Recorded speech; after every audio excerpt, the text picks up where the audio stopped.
láti ìgbà tí mo ti délé ayé tí mo ti ń gbọ́ pé àwọn èèyàn ń jà fún òmìnira, mi mọ̀ pé wọ́n tún máa ń jà fún òmìnira pẹ̀lú owú.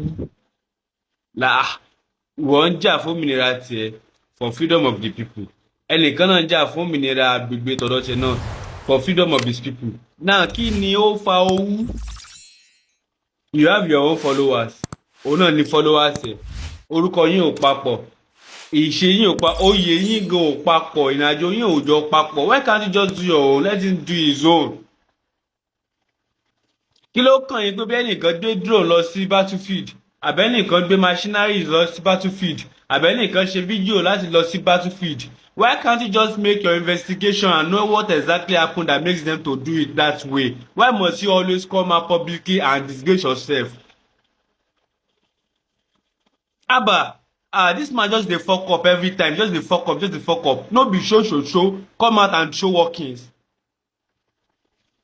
Òun ṣàfihàn jó ìyàwòdì kó má lè gbẹ́dìyẹ. Come out and do your best. We don see, you don talk many things, we don hear. Come out. Okay, let this generation also see that you have done something so far. Oh yeah. You have been saying you have been doing a lot of things in the past. There are new generations now that started from year 2000. Many of them don't know about you, and they already grew up to this stage like wọ́n ti mọ nǹkan tó ṣẹlẹ̀ nílùú. Now come out and show your workings. Olóyè Sunday Igboho did it the whole time during the Ifẹ̀ Amúdákẹ́kẹ́. Àwọn èèyàn ṣì ń sọ̀rọ̀ yẹn dòní. Ogun tí wọ́n jà ní Ifẹ̀ àti Amúdákẹ́kẹ́ wọ́n ṣì ń sọ̀rọ̀ yẹn dòní pé jagunjagun lẹ́ni yìí o, ó yàtọ̀ sọ́lọ́dẹ o. Ẹ̀yin náà ẹ ti jagun rí, àwọn èèyàn mìíràn jáde wọ́n sọ pé bẹ́ẹ̀ ni. Now àwọn generation kan wà tí wọn ò tí ì bí lásìkò yẹn, wọ́n lè má mọ̀. Now this is another errand.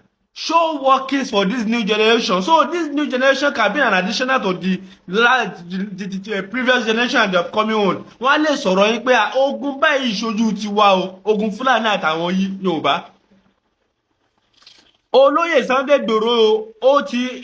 Igboho ti bẹ̀rẹ̀ ogun o. Ààrẹ Ọ̀nà Kakanfò náà jáde pẹ̀lú ogun. See, this thing is very straight. Gbogbo lẹ́yìn pé owú ni pé wọ́n ń gbówó fẹ́ nìkan ò gbówó fẹ́ nìkan. Tẹ́ bá jẹ́yìn náà bá jáde síta tẹ́ show pé ẹ ní interest nínú ìrìn àjò yìí. People will support you if you need help, if you are doing it politely, pẹ̀lú ọlá inú kan, pẹ̀lú ọlá pé bí oyè tán fi yín jẹ àti pé nífẹ̀ẹ́ Yorùbá. Tẹ́ ẹ bá nífẹ̀ẹ́ ẹni tí ò bá nífẹ̀ẹ́ Yorùbá tí ò nífẹ̀ẹ́ ìran rẹ̀ ló máa ń ṣe bẹ́ẹ̀ ṣe yìí. Wọ́n ṣàfihàn já òyàwòdì kó má lè gbẹ́dìyẹ náà.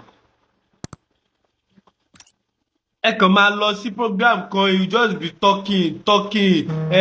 Àwọn kan gbé kámẹ́rà lọ sí battlefield, àwọn kan lo drone. All these things that they are war things now. We are in the technology world, we are in the computer world now. And these people don't lọ bájà náà, gbogbo àwọn kan yìí làwọn náà ní. Gbogbo àwọn àwáwí ẹ̀ kò necessary baba. Show workings, let me see you. You talk say you get 5 million men, no wahala. Put them to each state.